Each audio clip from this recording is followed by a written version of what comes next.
आज मैं एक बच्चे को वेट लॉस के लिए सर ने डायबूजी दिया था। उनका वेट तकरीबन 70 केजी, एक कम उम्र के बच्चे का 70 केजी वेट था और डायबूजी 2 लेने के बाद एक बच्चे का वेट कितना हुआ ये हम उन्हीं के मुंह से जानेंगे।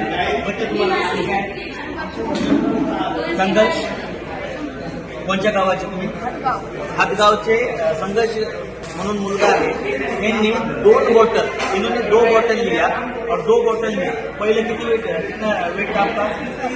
पहले 70 केजी वेट था और 2 बॉटल के लिए मैंने 1 महीना पीने के बाद लगभग अभी कितना वेट है?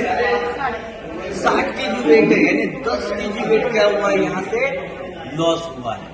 दोस्तों, अगर आज ये डायबूजी और अमरूद जूस अगर लेने से वेट लॉस हो सकता है तो आज देखा गया घर घर में आज बहुत सारे मरीज हैं।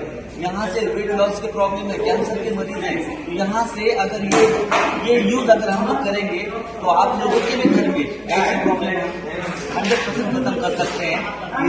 जय हिंद।